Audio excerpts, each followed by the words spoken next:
Hi. The second one, I want to address how do I explain what I'm calling the J. Hewat McKenzie miracle. What is it neo-Swedenborgianistically? How do I explain it? How do I explain that J. Hewat McKenzie in this book from 1916 described the spirit spheres, what he calls the spirit spheres, in the exact same, and the description matches the Van Allen belts, which were not discovered until 1958.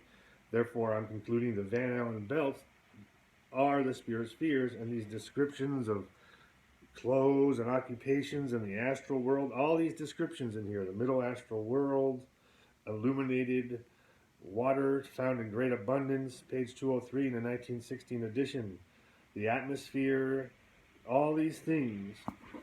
This is describing the Van Allen belts. Now, how do I explain this miracle myself?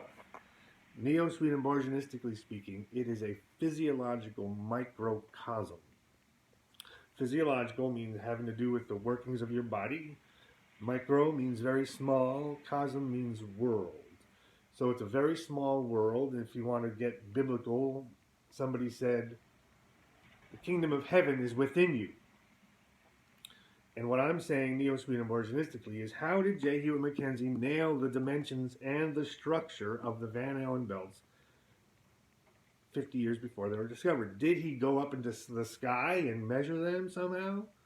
And my conclusion is no. My conclusion is that he was visiting a so-called physiological microcosm, which means that within our body, we are children of this earth. We were born on earth. We grew up on earth. And there is a little tiny earth, a physiological microcosm within our body.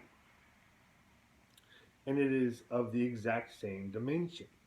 And so J. Hewat McKenzie felt like he was in a greater world up there. He felt like he was in the heavenly London. But in fact, just like Swedenborg, he was sitting in his house. He was turning within in some such way that he visited this physiological microcosm, and it was in the entire world. It was even more than this world we see. It was this world with 7 layers on top of increasing brightness, and even possibly 7 layers down in increasing darkness. So I explain the J. Hewat McKenzie miracle as a physiological microcosm. The heaven is within. Heaven is this. Heaven is a physiological microcosm within our own self in some way that I don't claim to understand. But the consistency of this, the consistency of these visions, and the predictability, the regularity now, it is now commonplace. Now that we have this resuscitation ability in our hospitals, it is commonplace for people to be saying these things. It's no longer even out of the ordinary. Okay? Thanks. See ya.